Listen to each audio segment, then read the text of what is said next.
Good evening, everyone, and welcome to this week's edition of Sisters of Legacy. Thank you so much for joining us. I'm going to run our intro and we will be right back. As soon as I find it.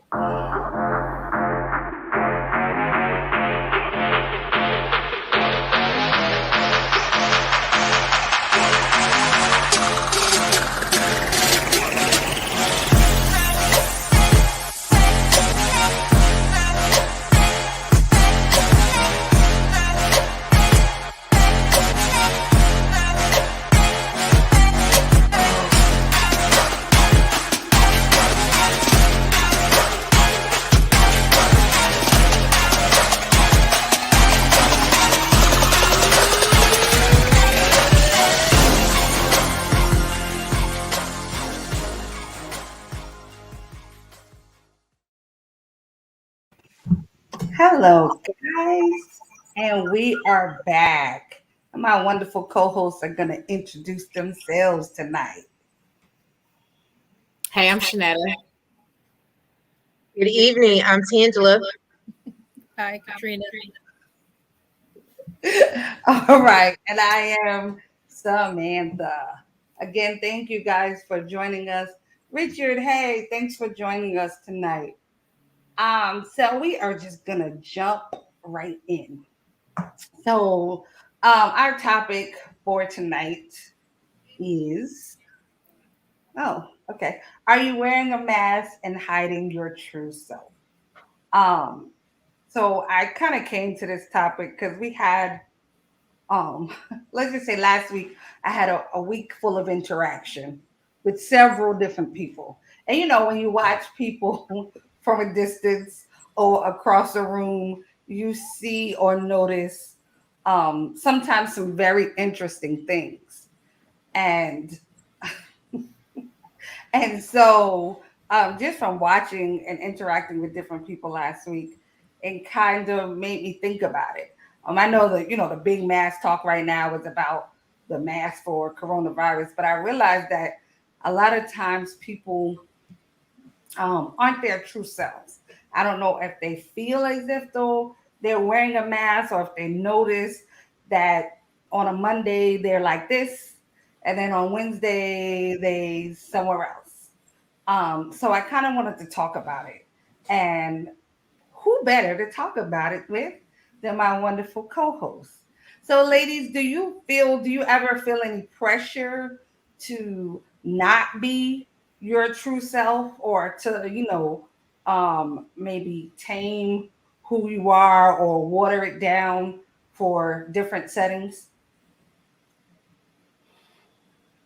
I think it's commonplace to have different presentations of yourself in different times or different situations.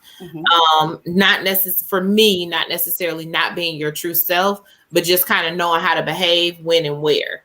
Kind of like when you're a kid and your parents, they tell you, okay, now we finna go in the store. Don't get in the store acting crazy. You know how to act. Or when they dropping you off somewhere, they're telling you, okay, now I need you to be on your best behavior. You need to behave when you're here, when you at grandma's house, you need to act right. You need to act like you got some sense, that kind of thing. I think that in different environments, we are expected to, behave a certain type of way. And as long as you're being true to yourself in how you turn on, turn off, put on, put off. But I think it's easy to get lost in that sometimes. I think it's very easy to get lost in that, and that you could very easily find yourself pretending to be something that you're not if you get too caught up into one world or the other. For example, church. I think that people can sometimes get too caught up into their title, too caught up into, their role or whatever they're supposed to be doing within ministry. And it's hard sometimes for family members to kind of see you in a different, like, they're kind of like, that is not the same person I get at home. Like, I can recall some kids that I was teaching in Sunday school years ago. And I was like, oh my God, your mom is so nice. I bet y'all never get in trouble at home. And they was like, who mama? And they were just kind of like, our mama do not act like that at home. Like, oh, so fool y'all at church. She be tearing us up at the house. But it was kind of like, you know, one of those moments where you have the church self and you have, you know, the at home self, and her kids will be sitting back like, we do not know this woman.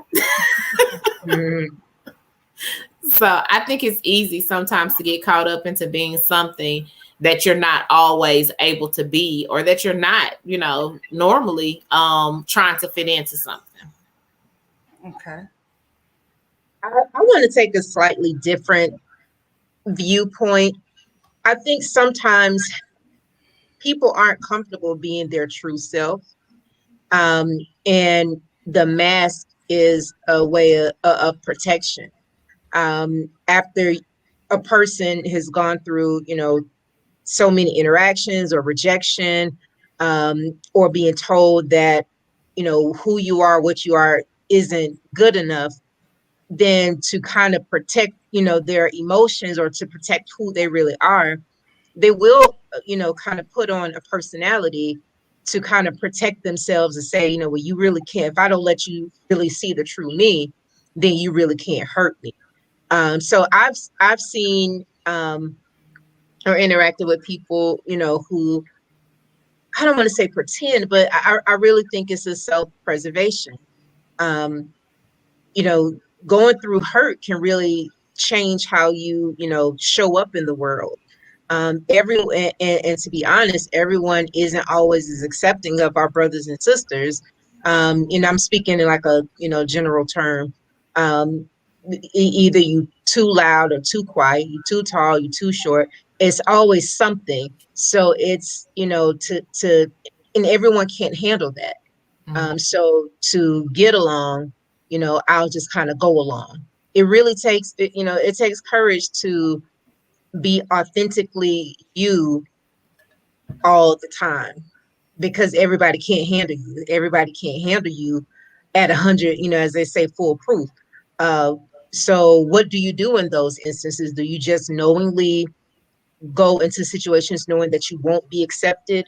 Or do you put on that, you know, that mask? Or do you just, you know, remove yourself from those situations? So, you know, it's not as easy as it seems on the surface. Okay. Trina? Um, I agree with a point that Tangela was making. Um, Sometimes you can't be your authentic self because it seems as if people will judge you if they knew um, everything about you. So, you know, sometimes it's like if you knew the BC me, the before Christ me, you might continue to hold that over me. Um, so, you know, while I might not ever say, you know, I never did anything, I'm a goody two shoes or whatever, I'm not coming out here letting you know, oh, I used to do this, that, and the third, because I'm afraid that you're gonna judge me and you're not gonna be forgiven and you're not gonna, you know, let me live that down. So you might, oh, she's so this and that, and she's so nice and that. And so in my mind, I'm like, girl, if you only knew. But you know, I still can't be that transparent person. I can't, because I don't know you. I don't trust you. Are you going to judge me? So, you know, so there is a sort of mask. So, you know, I'm not coming out like, well, I used to do this and that, because, you know, I don't know you. I don't trust you. There's only a few people who may know what my past is or what I've, you know, because of that. So there may be a mask, or you may see it as a mask, but I just see it like Tangela says, protecting myself from judgment, or you know, you put me in a box that I'm putting me or judging me from a place I'm no longer at. Okay. So you don't feel like, I mean, it's just like a general question. So you don't feel like people judge you regardless, like whether yourself, or like you were saying to Angela, you too loud, you're too quiet, you too this, like you don't feel like people are gonna judge you either way. It's one thing for you to judge the superficial. It's one thing for you to judge, how I look or how I sound or anything like that. But when you start to judge the essence of who I am, that's a little bit more personal. So yeah, people are going to judge anyway. But if I take the time to show you who I am, I show you, my vulnerabilities, I show you, those things that's really secret to me, and you take that as an opportunity to say, well, I'm judging you, or I think you this. That's different. That is it's a different type of judgment. I think we all kind of make those judgments where we look at people and say, I don't like that, or that personality is not, I don't vibe well with that. But that's not the true essence of a person. So if I bare my soul to a person, or really let you see and let you into who I really am, that's that hurt. Hmm. You Okay. got to confuse, you got a look on your face. I can't read it, Sam. I mean, because I mean, I guess I've just never really thought of it that way. Like, I feel like, kind of like you said, people say you too loud. People say, you're not loud enough. Like, be like, okay, so originally, I'm a New Yorker, I'm a Northerner, Yankee, whatever, all that stuff they call me down here. So, like in some rooms, I could look around the room and see all the different faces, and they're like, ugh, ugh, like, cause you talk too fast, you talk too loud, you too animated, and then if I'm not saying anything, oh, you don't have anything to say, I'm surprised you don't have anything, like, so it's always something. So like when when I think about it, I'm like, okay, people are gonna have something to say anyway. So I feel like I don't know. I guess I kind of don't really think about it. Like I've kind of got to the point. I don't care. I feel like if you don't like me, at least don't like me for me. You don't like me. Like, you dislike something that's not even me. Like I've been in settings where I've tried, not necessarily to get along, but just tried to, fit in and be whatever. And I'm uncomfortable. I'm uncomfortable with you. I'm uncomfortable with the fact that you're comfortable with me being somebody else. Like, stuff like that. But like, I can't, we'll never have a relationship because the person you like, I'm not even this person. And then, like, it's like, it takes more effort to try to be, in my mind, like, it takes more effort to try to be somebody else than just, you know, who I am when I wake up. And I get it. Like, I think there's levels of, I guess, over time you share more of yourself with people.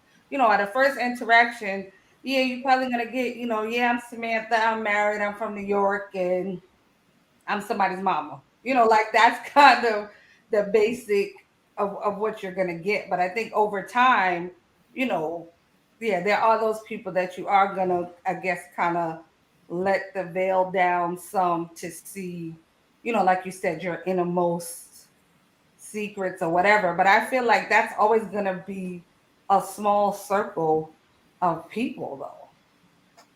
Like I don't know, a friend of mine passed, right? And I went to his funeral and stuff, and just they had him like in a full suit, and like so uptight, and he wasn't that person. Like he never, like he was just a regular. Give him a jersey from his team and his Air Force One. Like he was that type of person. And I don't know, like I felt uncomfortable looking at him. And they was like, well, we felt like he should look like this. And I was just like, like people are always gonna, I don't know, think something or feel some kind of way, because to them, I guess, he needed to look a certain way.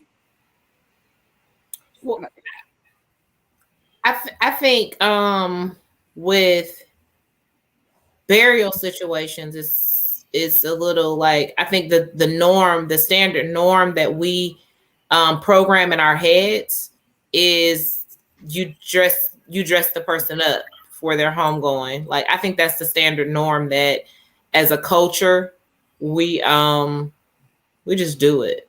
We don't think, unless you're like one of those people that be like on those TV shows that's doing like all kinds of like other stuff that we've seen. I think the standard is that we just put them in dress clothes. Like, even if it's a lady that didn't really wear dresses much, we tend to go get a dress for that moment. That's what I've noticed for that. Right. And I think like that comes from, that's like the pressures of feeling like they have to look a certain way. You know what I'm saying? Like we get so pressured, I think sometimes, into fitting into a certain mold. Like, the way you think I should look, or I should act the way you think I should act.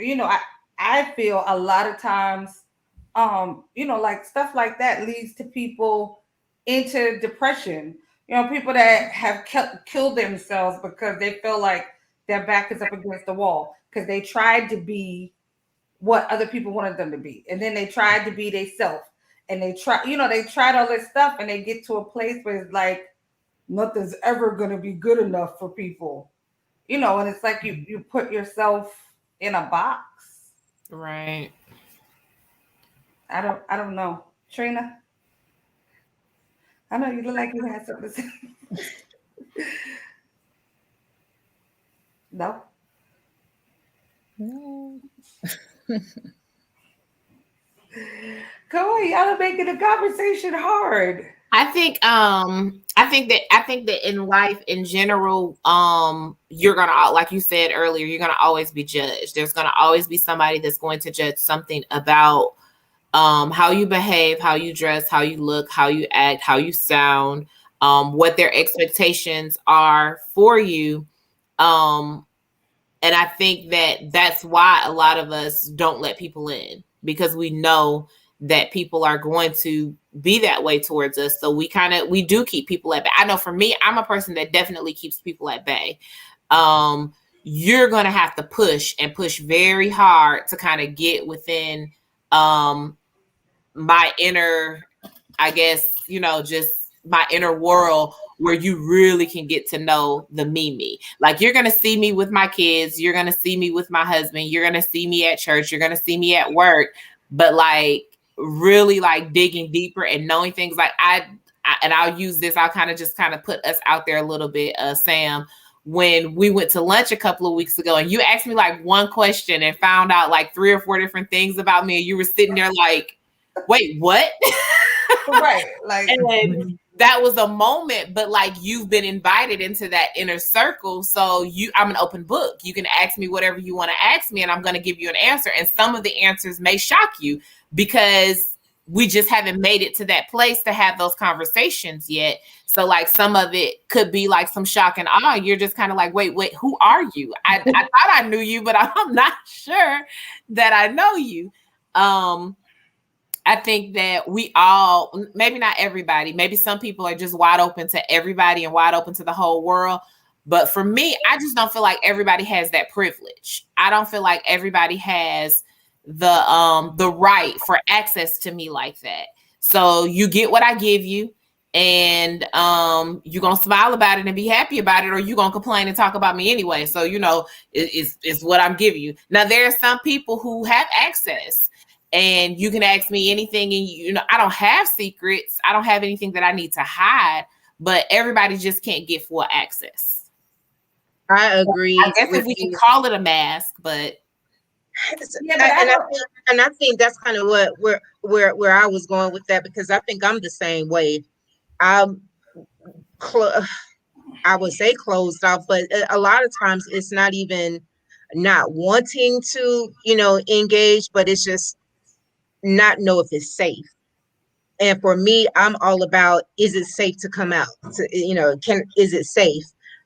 do I feel like you're going to do something with this information? Like you say, it's not like I got bodies in the trunk or nothing like that. Right. But I don't it's know. still Evil might be helping you. Evil might with be the helping you. Texas. But it's still like, can I trust you? Not even just with secrets, but with being who I really am. Can I trust you with sharing? What if I have certain thoughts and dreams? And if I share that with you, can I trust you not to kill it? Can I trust you not to, speak doubt over it and things like that? So I think for me, sometimes my mask is to, you know, make sure I can test the water first. Because sometimes people can weaponize your relationship and use it to hurt you. So yeah, I tend to kind of watch before I, really engage and tell, people or share, things. Yeah, I don't see that the same as, I don't know. I think, like, I don't see that the same as like wearing a mask. Like, when I'm saying wearing a mask, I mean like intentionally, like, okay, let's just say, like, I don't know, like, like when you walk out your door, you intentionally walk out pretending to be something you're not. Not, not being selective and, cautious. I think that, like, some of that is human nature. Like, to be cautious when you meet people, and not to, what they say, cast your pearls before swine. Like stuff like that, I think is natural human nature. But I think wearing a mask is a little different. It's like you purposely get up trying to be something that you totally aren't. I But don't know. what if that's their aspiration? And being in church, I think we've all seen some things. I've seen like young men, like teenage, and they'll dress and carry themselves like an old man, like an old preacher. So is it that they're wearing a mask, or is that them trying to assimilate to what they aspire to? I mean, yeah, but I think, right, that's different. That's not, I mean, I think sometimes what what you're they, saying is like when somebody's being fake in general. yeah, like, I mean, Okay. like, totally trying to be something you're not. I'm not saying, that whole fake it till you make it, like, well, I want to be there, so I'm a do it until I get there. I don't mean like that. I mean where it's like, like you sit there, you had a conversation with somebody for 30 minutes, and they have lied from the time they open their Oh, mouth. that's different. Yeah, Right. Like yeah, they that's painted this different. whole picture that does not exist.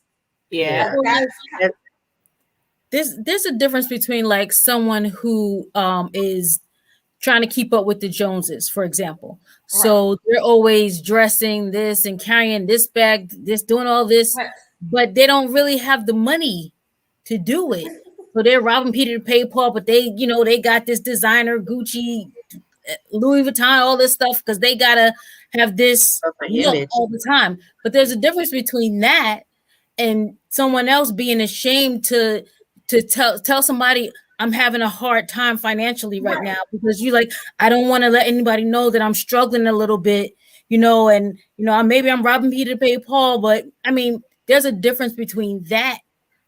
You know what I mean? Like Right. just like I'm all right, we got it together, but you making peanut butter and jelly sandwiches because you can't really go out and get you know what I mean? Like that's the difference between being fake Right. and just kind of like, okay, I don't really want anybody to know that I kind of maybe I made a few different, wrong financial moves, but I'm just struggling a little bit. You know Right. what I mean? And you don't want anybody to know that.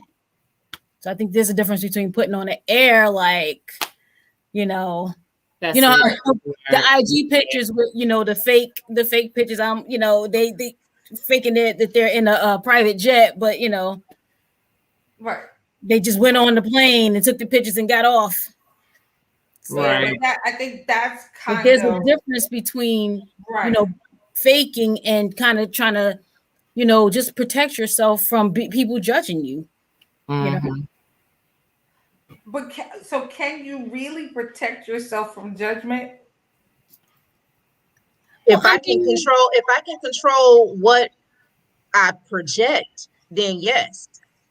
Meaning, and what I mean by that is if I'm struggling with something, if I'm struggling with an addiction, and I know that I don't want to be judged by that, then I'm probably not going to share that with anybody. But like I said, if I walk out the house and I have on a blue shirt and you don't like blue, then yeah, you're going to judge. But you, if I don't share what certain things, then you can't judge it. But then the danger of that is that I'll never get the help that I need. I'm isolated. Right. I'll continue to deal with that issue alone out of fear of judgment. Mm-hmm. Right. You can't. What is it saying? You can't heal what you don't uncover. Mm-hmm. Like so. Okay. So and that. So then, what's the turnaround? Like so. Then what's the turnabout? Like if I'm scared to like when do you take a chance? I don't know. Do you ever take the chance? Like it's kind of like you've already decided you can't trust anybody, so you hold everything close and you don't trust anybody. I don't know. Like so, where do you take the chance? When do you or do you ever take the chance, or do you just decide that you can't trust people and you hold everything close? I think it's different for different people. I would hope that there is someone they can trust, or at least a professional. If there's someone in your circle that you can trust, then hire somebody who's uh, required to keep your confidentiality.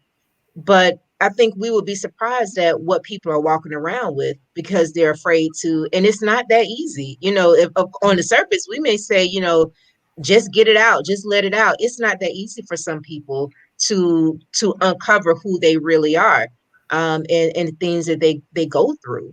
It's not if they're especially if they've had history of repeated rejection repeated rejection, and then to ask them, okay, put yourself back out there and and tell me what's wrong with you, and risk going through that same cycle over again. That could be traumatizing to someone.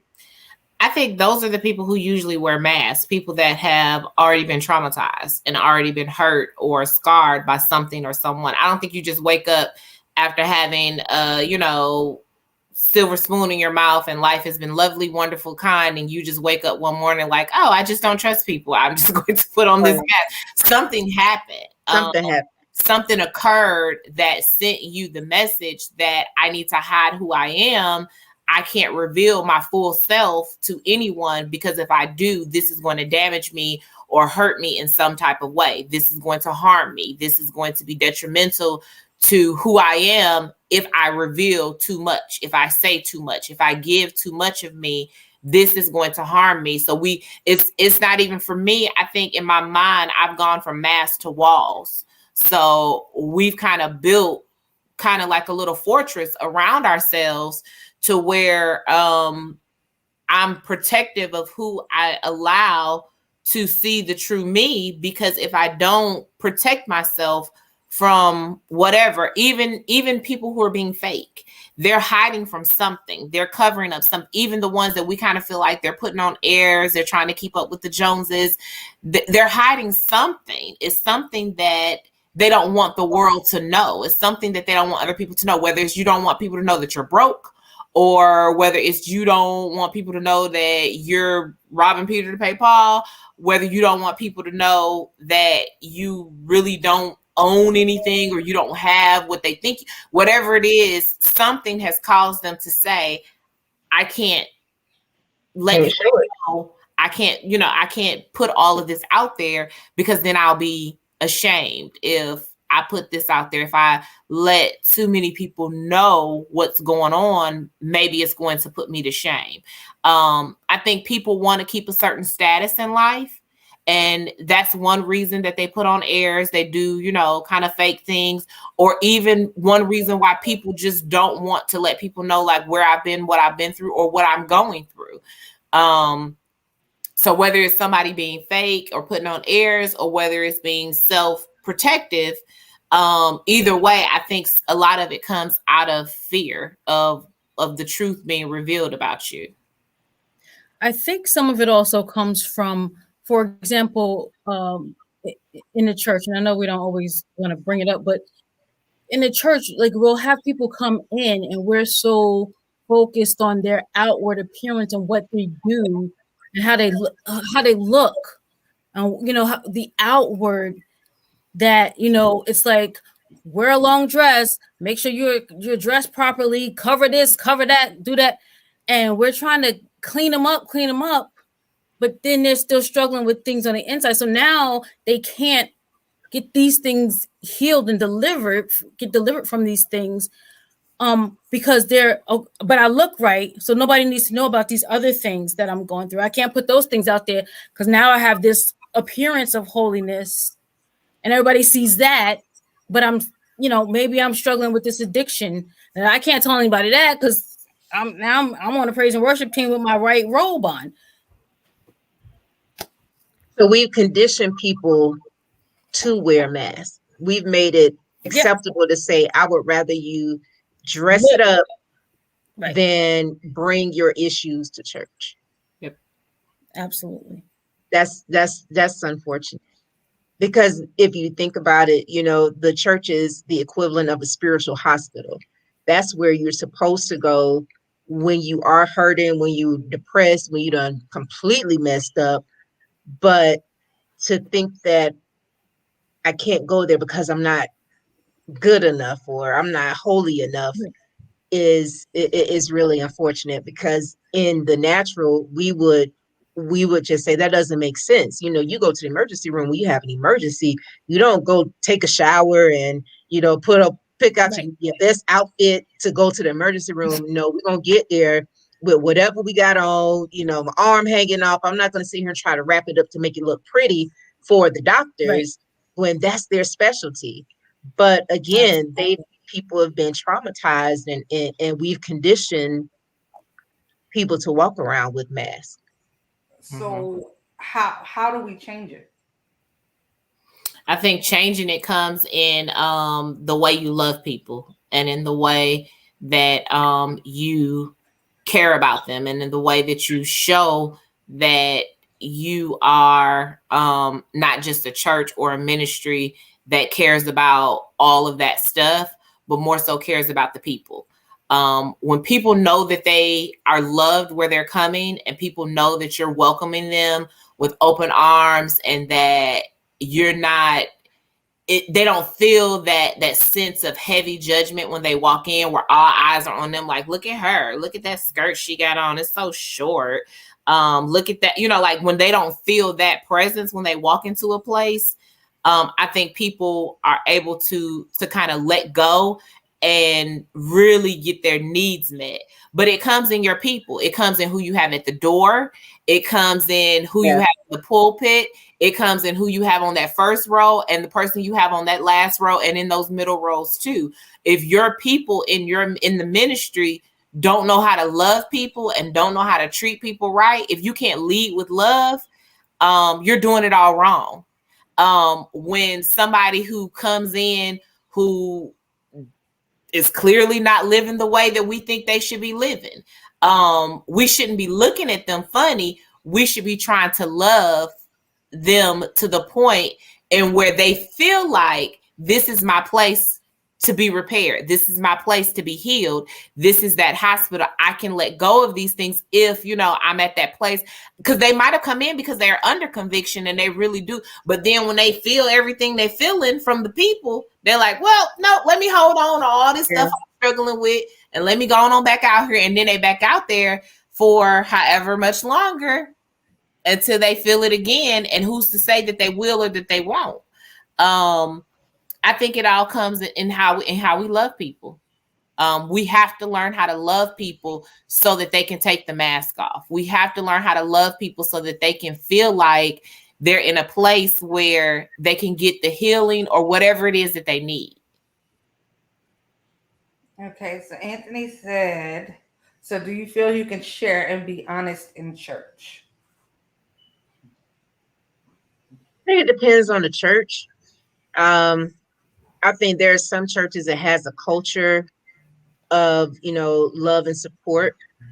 But then it depends on the individual, because if you have church leaders, I often say, who does a pastor go to when they need help? You really can't vent to your congregation, because they're gonna be looking at you like, I need you to pull it together, pastor.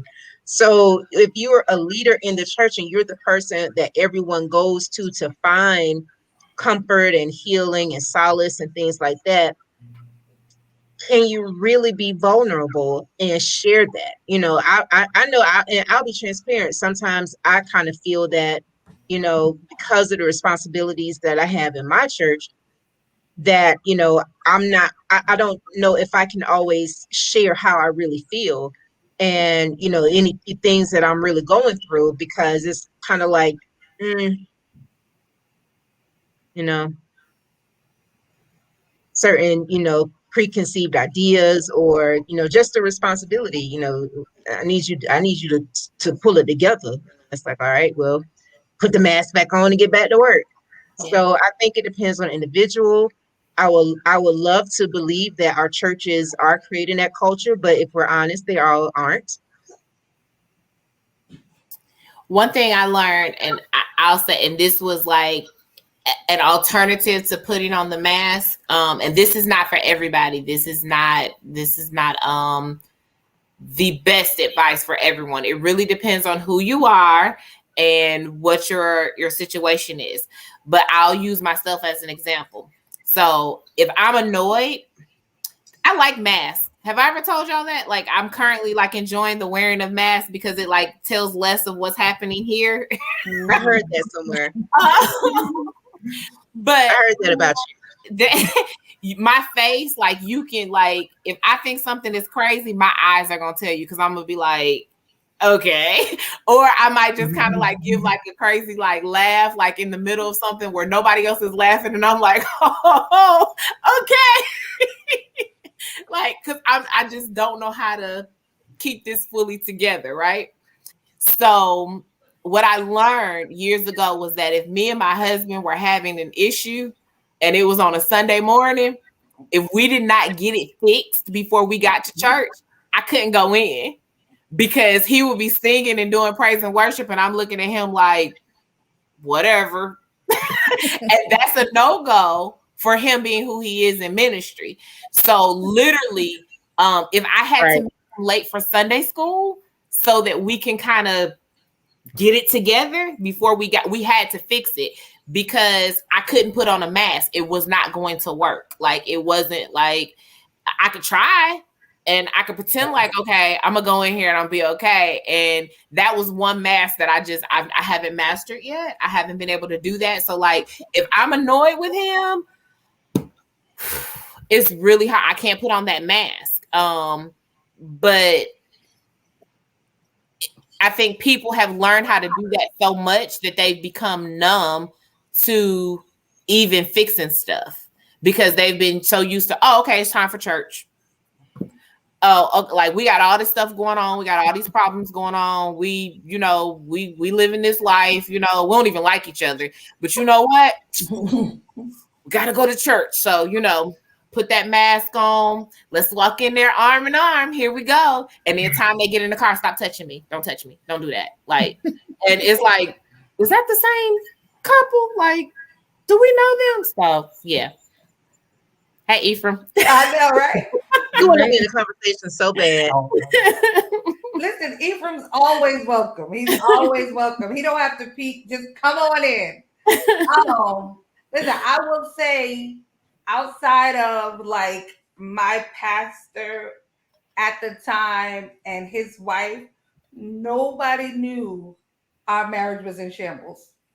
I mean, we had mastered it. Things have been so bad between us previously. We mastered it. Trina knows she sees us in church. We be doing stuff together and working, and nobody could. I mean, we had mastered the art of doing. I'm not even gonna say ministry, because it really wasn't ministry at that point with what was going on in here. We were doing the church work together, but going home and going in two totally different directions. Like we truly had mastered that art. I mean, so much to the point where it led us right to that chopping block Mhm. because we got to the point, like you said, where we were just numb to fixing it. Like, it was like, okay, well, we got Bible study, so come on. We gotta do this at the church or let's go. We did it and then get back in the car and don't talk the rest of the week. Like, and that was to our own detriment. So like, after that experience and all of the weight and stuff, like, that we wind up carrying, behind those things, like, I don't know, because I feel like even when I was running around and, trying to act like I was, happy in my marriage and whatever, people still had stuff to say. People had stuff to say then. I'm on the inside, I'm screaming and wanting somebody to help, and people criticized that when they didn't know. When we got divorced, people criticized that. When we got back together, they still criticized that. And I just feel like for me, like now, I don't even care no more. Like I feel like if you're gonna, I feel like people are gonna criticize, people are gonna talk or have an opinion or whatever, no matter what you do. Mhm. But like, those sleepless nights where you're so frustrated and you're so wound up and you've convinced yourself you can't trust nobody. I can't talk to nobody. If I say it, people will think this or they'll look at me this way. And then, you making yourself sick on the inside because you holding everything and you carrying all this weight. I feel like we do ourselves such a disservice sometimes. Like we hurting ourselves before anybody else even get a chance to hurt us because we convinced that they gonna hurt us. So it's like, you know, I'd rather stab myself with my own knife than let you stab me. Right. Yeah, I think that it can be to your own detriment many times when you have serious stuff happening and you don't have anybody to turn to that you can kind of like really truly take off the mask and say, okay, this is what I'm battling with. This is what I'm going through. I think Tangela might have said something earlier, like if somebody has an addiction or something like that, where you need people. I think one of the biggest things that we forget is that we need other people. Yeah. We get so independent and we get so isolated sometimes that we are not truly sharing because we're afraid that, if I say too much, they're gonna think I'm crazy. If I talk too much about this or about that, they're gonna know that, everything is not perfect with me. And we're so worried about what people know and what people think and how they're gonna respond to it that we're forgetting that it's killing us on the inside. And I think that it's important for all people to have a person, at least a person. You need to have somebody. Um, it doesn't have to be the somebody that people expect it to be either. But you need to have a somebody that you can truly like kind of let loose with and really share with. And when you are an introvert, is what I will call it, it's Oh really my hard. word. It is really hard to have people because you're so used to doing stuff yourself. You're used to probably being the helper. You're probably used to being the one to do things for other people that you're okay pushing yourself to the back burner until the back burner is burnt out too. So you said, sometimes we get very independent. So asking somebody for help, does that make you any less independent? Like I always wonder that because like yeah, like asking for help, does that mean you're less independent if you ask for help? Or is No, that I is that think the notion? Like that if I ask for help, then I'm not independent? I think it's the perception. I mean, logically, we know that you need help. You need help. And almost no man is an island. But I think that's the deception that the enemy will tell us is that if you need help, then there's something wrong with you. And Yeah. so sometimes we hide behind not wanting to need help because you don't want anybody in your business. You don't want anyone to know that you need help. So, realistically speaking, no, it doesn't, diminish your independence. But sometimes, that brain can really put us through some stuff and really, twist and distort what's really going on. I think though sometimes that I don't know that there's some uh uh I don't know, like you have to be independent or feel independent, but there are some times where you feel like I'm supposed to be able to do this by myself. I'm a grown woman. I'm supposed to be able to do this by myself. I'm not supposed to be, asking for help. Mm-hmm. You know what I mean? Like I'm Mhm. supposed to be able to handle this. You know what I mean? Like, okay, for example, again, with the finances, I shouldn't be asking nobody to help pay my bills. I'm a grown woman. I'm supposed to do this, but I'm supposed to handle all my stuff, all my finances, all my, I'm supposed to be able to do it and get it together. So there's that, whether it's put on you by other people or you put it on yourself, there's an expectation of you having to handle it. And I don't think people, or I don't know if there's a I have to be independent so much so that there's a certain, when you get to a certain place in life, you're supposed to have certain things together that you're supposed to be able to do by yourself, and you're supposed to be able to handle it. And so asking for help is just like, oh, but you a grown woman. You know what I mean? Like, I don't know. Maybe that's just me. I feel like like you're supposed to be grown, so you're supposed to be able to do things without help, So without when depending so on. when people ask you for help, right? Because I'm sure at different times, don't have to be financial, but I'm sure people have asked you to help with different things, right? Do you feel like that when they ask you? I don't. Um, I mean, I don't feel like it depends though. It depends. It depends because Okay. there are some things, as an adult, you should be handling for yourself. And if you ask me for help and it's something that you should be able to do, and I'm like, all right. So yeah, well maybe I put it on other people, but I also put it on myself. There's certain things that, okay, for example, story time.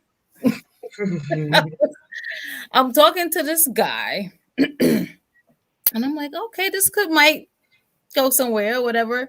Then he starts telling me, I'm putting it all out there. He starts telling me about he's in this situation where he's living at home and there was some kind of situation with his mom and someone else that was living in the house, and then they called the cops on him and he got arrested like 2 weeks ago when he was talking to me. So first of all, I'm like, okay, we won't be speaking again. But then he tells me that he is not able to get out of the situation because 50 something years old, he can't afford to get a room, um, so he can leave that domestic situation that's going on. And yeah, okay, well, maybe I'm judging him, but I'm like, you 50 something years old, you don't make enough money to get a room. So if I'm judging, I'm judging, but I'm just saying, like, I feel like if you 50 something years old, you should be able to get yourself. And this is not like a temporary situation where, oh, okay, I'm living here for a few months to get myself on my feet. No, this is his permanent situation. And okay, if I'm judging, I'm judging, but I'm just like, you 50 something years old, you should be able to get yourself a room, at least a room, if not an apartment. Like, I don't know. Well, I'm judging then. He said, Needless to say, we're not speaking anymore. he said, yeah, but if something gets too much for you to handle, don't you feel help is necessary? It's my last resort. Okay, right. So everybody on this screen, we're believers, right? Right? We're all believers, right? We've mhm. all read different parts of the Bible, may have read all the way through it, except for the, the long line of this one beget that one. I think Beget, everybody skipped yeah. that part of the Bible. We all skipped the begats. We skipped that. I like the begats sometimes. Like It helps you figure stuff out. Right. So, but okay. So in the very beginning, right, God said it was not good for man to be alone. And Okay. then, right? And then once Jesus was crucified and rose, he said, I'm send the comforter and he send the spirit. But God uses people, right? A lot of times to bless you or to be there or to even sometimes answer some of the things that we prayed for. But we got up 14 solid brick walls with padlocks, and the people can't even get in to do the work of the Lord. But I found over and over I can't depend on people. Even when I ask them for help sometimes, I can't depend on them. Depend is a heavy word though. Like, so Okay, I don't mean I mean like, okay, I asked you to be here to handle this for me. I'm calling you, you're not showing up. I can't depend on you to show up. I've got to now do it myself, work it out, make it. So now I'm not going to ask you next time. I'm just going to prepare on my own. So every single time, I'm like, I'm not going to ask you or now anybody to show up for me. That's what I'm saying. One person has become everybody. I'm just saying, one person has become everybody. Maybe God wasn't trying to use that person to help you. Maybe he was going to use the third or fourth person on your call list that you didn't call. I don't know. Like, I'm not saying it's an exact science. I'm just saying, like you said, we get disappointed once or twice, and then we decide, oh, that's it. I'm not going to ask nobody else. Exactly. That's right. Okay, give me some scripture behind that. What? Okay. So I'm saying, as believers, right? Like, how do you reconcile that as a believer? How do you reconcile some of the thoughts? I pray that the Lord will help me. And give me the wherewithal to get what I need done. I just want to say, because I agree, we are believers, but I also want to acknowledge when you go through certain things, that process has to be addressed too. And it's not always that easy to lean back into your faith to say, okay, well, God, I'm gonna trust you to reach back out to this person and put myself back into that situation again. And I don't know, sometimes, we kind of have to process stuff, mentally and emotionally before we can learn to trust again. Because once trust has been broken, it's hard to, even if it's a different person, sometimes people's scenarios can trigger you back to, this looked like how I looked last time, so I'm about to shut down. So, I think there is that process has to be acknowledged or addressed before you can just say, oh, well, that was somebody else. This person's not going to hurt me like that person did. I don't know, but when it looked like the same person who did it last time, that feeling, that hesitancy comes back. And I'm a believer too, but I would have to have God to help me with some of that.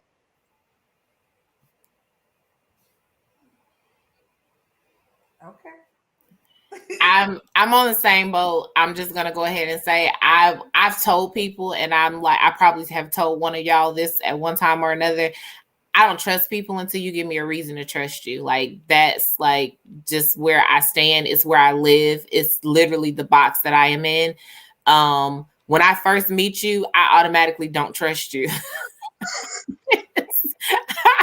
I don't trust you no further than I can see you, and I know I can't throw you far. So I don't care if you're in church. I don't care if you come in with the collar, the chain, the rope, the cross, the whole robe, and a hat too. I do not trust you until you give me a reason to trust you. Isn't that backwards? Isn't it supposed to be? I'm not saying I trust you with Mike. Hold on. I'm not saying I'm trusting you with all of me. I mean, but at face value, shouldn't I trust you until you give me a reason not to? I'm sorry. I don't like you breathing. You gave me a reason not to trust you. I don't trust you. And you have to prove to me why I should trust you. Like, you have to give me a reason to trust you. So when I see your character, when I see your behaviors, if I know, okay, this behavior, this characteristic, like Tangela said, it looks like that experience that I had before. Let me just go ahead and keep them over here. Oh, but wait, this person, their characteristics, their behavior, it looks like this experience, which was more pleasant and more positive. Let me slowly inch them over here on this side. He is the opposite too. My husband just said he's the opposite. He's totally, he gonna love you. Like, he gonna come to you pre-pandemic and a little bit during the pandemic. He'll come up to you, just hug you and just be like he your best friend. And I'm just like, we don't know them like that. Like, don't be inviting people over. We don't know them. But yeah, I'm like, I'll slowly inch you over to the I can trust you box as you do things to show me that I could. Like, you say something and you keep your word. Okay, they're a little trustworthy. All right, I can move you over. Okay, you showed up when you said you were going to show up. You did what you said you were going to do. Look at you. Okay, I'm moving you over. Right. But before that, like, I naturally just have the mindset of, like, I meet a new person and I'm like, okay, I don't trust. Like, am I supposed to just like, no, I just don't trust you. That's different. I mean, I don't. I mean, got nothing. I mean, I'm really trying to process that. I mean, like, I don't know that I meet people. I mean, when I meet you, I don't even really think about trusting you. Like, I'm not inviting you to my house. You know, I'm not, if I see you at church, like, you're just somebody I know at church. Like, you know, I don't know. I guess I just don't think that hard about it. I'm a natural skeptic. I just like. Yeah. And it depends on the individual. Like, I'm analytical by nature. So I'm automatically kind of sizing up situations to see, you know, okay, what would this be, or who is this? Is there a threat level, you know, or and Sam, okay, don't do that. Okay, you can't make me. I don't think it enough. But is there a threat level? I mean, is there a threat level? Like, definitely. You know, what type of vibe do I get? And again, you know, we are flesh, and you know, it's about, you know, preserving our safety, even if that's emotional safety. You know, does this situation look, you know, kind of crazy? Even if I don't know you, then I'm going to, my instincts will tell me, okay, you got to put certain people, you know, just to make sure it. What does that even mean? But my instinct says to maintain harmony in my world and to maintain security, I need to know where everyone is at all times. Let me make sure that these people are over here and these people are over here. And if I feel like, you know, there may be a threat level, then I won't engage, you know, past a certain point. So I can tell you, for me, like, I've been in situations, and I know threat level sounds like, oh my God, like, what are you, you know, thinking about immediately? But I've been in situations where I've needed, like in church, where I've needed my kids to make moves very quickly because I didn't trust what was happening, maybe in a situation. Okay. That came because of my lack of trust. Like, that was observed because of my lack of trust. And I'm like, okay, the kids are over there. So let me creatively figure out how I'm going to make a move to get them to move so that we can be protective of this situation. Like, we need, because, you know, there are some people who are aware of certain things, right, and there are some people who are oblivious of everything going on around them. Kids are usually in that oblivious category. Absolutely. So you have to kind of be vigilant and be aware for them. My husband is in a position in church usually where he can see everything that's happening. So if I can make eye contact with him and we're feeling the same vibe, I know I've got to make moves because he can't make moves because he has to keep things looking as normal as possible in some situations. But that's not the only time. Like, literally, like, I'm one that, like, I could be at work, I could be, my boss came into my room today and I'm like, what do you want? What are you doing? Why are you here? Like, what's going on? Immediately. And I don't say those things out loud, but my brain is doing all of those things while I still have to act natural in my body. But my brain is processing like, why are you here? What do you want? but naturally it's her job to come in and kind of watch me and check on me, periodically. That's what we do, right? But naturally my brain goes to like the process of like what's going on, what's happening, what needs to happen now that these things are happening. It's just the way my brain naturally works. Let me tell you something. Last week we were at church, and I see stuff all the time, and I'm the laugher. Well, y'all know, y'all got a few messages here and there because I see stuff, and I have to. It's just a part of me. It just comes out. Trina, you sit in church, you see stuff, and you start laughing. Let me tell you something about Elder Michael McNair. A mess.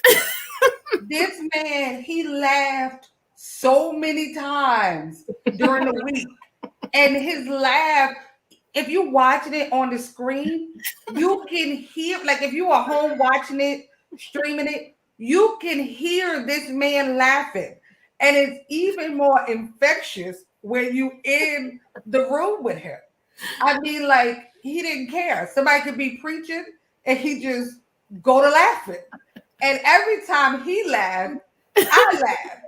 So Anthony's like, Sam, and I'm like, Elder laughing, like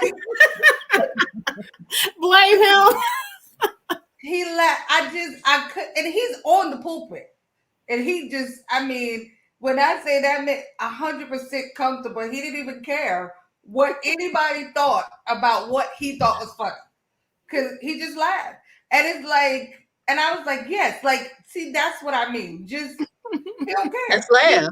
Just laugh. Right. He just himself. Look, it was funny to me. He didn't care how nobody else in the room was feeling. He thought it was funny and he laughed. Right. And that was it. And then go right back to playing or back to whatever he was doing. And that just made me feel good. I'm like, we should have that kind of freedom. I mean, I know laughing seems like the small things, but it just made me think like he was the whole week. He was just, with them calling him Elder and all that stuff. He was just Michael McNair all week. Like there was no difference. And I just think like stuff like that is so refreshing. He ain't trying to sit on the pulpit and, try to look all stuffy and extra holy. He was just himself. No, he will never. Right. You're not gonna look put on the air. Yeah, you're not gonna look up there and see him doing that. And if he is, he's definitely trying to hide a laughing face or something. And I was just like, it's great to have that kind of freedom. Like when it was service time and when it was time to do something else, he went up with the best of them. And then, when it's funny, he just was himself. And I thought that was so refreshing to hear him, refreshing and hilarious, might I say, to hear him be himself. Yeah. Elder, your husband, I just watched. Now, he preached for our church a while ago. I don't know what I was doing that Sunday that I missed it, but I just restreamed it yesterday and I watched. And he preached, I think it was deaf to God and blind to self. And his message, I watched it yesterday and I was like, oh, Anthony, that's exactly what we're going to be talking about tomorrow. Like, wearing masks and stuff. And he was like, some of us, we pretend so hard, that we so strong and underneath we falling apart. And, he gave a couple of different scenarios and I was like, yes, like people do it. And it's kind of like, even in church, you're sitting in a pew and you're dying. Trina, I know you remember your father used to say, if you go to hell, go in a Cadillac. He used to say, like, don't sit in the church. Don't sit in the church trying to pretend and you all on your way. Like if you gonna go full stream ahead. And I think, like you said, we sit in church sometimes and we're forced into that box and it's slowly, eating away at pieces of us. Or, we're in circles where we we're looking for different stuff, and you kind of miss out on some of the great parts, and it's slowly, chipping away at pieces of yourself, or you slowly isolate yourself. You see your circle getting smaller and smaller until you're an army of one. And I think it's, long term, it's very, I don't even think this is a word, but unbeneficial, non-beneficial, however you supposed to say it. It's detrimental, um to us. Like, I look Yeah. at my kids sometime, and my daughter, she's pretty friendly or so. My son, he just ain't hearing it. And I think about when he was smaller and I took him everywhere with me. I didn't really talk to nobody. I go in a room full of people and sit there with my kids, and hey, I didn't even get up most of the time. I just waved across the room to people, and I didn't talk. And I see like some of that with him, like he go in a room full of people, he like, he looking at everybody like he trying to assess if there's a threat somewhere. He side eyeing everybody. He Um, might be like, he might be like working the room trying to figure some stuff yeah, out. yeah, the same y'all, all y'all, the same people that have been to my house. He'd be like, "Who is that?" Oh, okay. And I think about some of these things and how some of our behaviors, long term can be very isolating. We have to get out of isolating ourselves. Yes, everybody isn't dependable. Yes, everybody isn't trustworthy. I mean, you're gonna run into those hot spots that just don't sit right with you. I think we're all, everybody's gonna have those. You're gonna have those moments where, you feel like you really need somebody, and maybe they don't come through. And sometimes, it can feel like, okay, this is just it. I'll never ask nobody, because I've said that myself too. I'm not gonna front like I got all the answers, because I'm the one that will try to carry 37 boxes, because I know Ephraim probably in the background saying something, because I don't like to ask people. I don't like to ask people for help. Like, I'll do a list of 1,000 things, because sometimes I don't like to ask people, because in times past people have disappointed me or done things, that I felt was unfavorable. Um, so, I think we've all had those experiences, but like, we have to, like, there has to be growth and healing. Like, um and I guess, to seek out healing, or to want to be whole, you kind of got to recognize that this may need a little bit of tweaking. Like, this behavior is not really, you know that beneficial to Mhm. to who I am on a larger scale. I don't know. I just think, like, every stage of life, or every step we take, we kind of have to self-evaluate sometime. Right. McNair said, "No man is an island. We need each other." Right. We need each other. It's, you know, you have to be selective about your people and your group. I understand you can't trust everybody. You can't, you know, you have to be selective. But I think when we stop selecting people is when we've kind of gone too far. When we become that one man show, um, it can be detrimental to us. That's kind of why I wanted to have the conversation. I want kind of everybody to think about it. Think about your circle, or think about how many people like that you feel like you can trust. And maybe why is that? Is it because you automatically don't trust people? Is it because, you know, so I just think, we should always be mindful and evaluate ourselves, evaluate our actions, and truthfully evaluate yourself. Like, am I giving people a chance? Am I looking for me in other people? Because sometimes, we want people to be like we are. Like, when somebody call me and they ask me to do something, I try to be there on time. I done brought extra stuff. I done stuff you didn't even ask for. I got it ready. And sometimes I expect people to do that. And then I have to remind myself that I, Samantha, am an individual, a unique individual. sometimes people don't have the capacity to be everything that we have in our head for them to be. So I think self-evaluation is very important. Don't isolate yourself. Don't padlock yourself in a tower.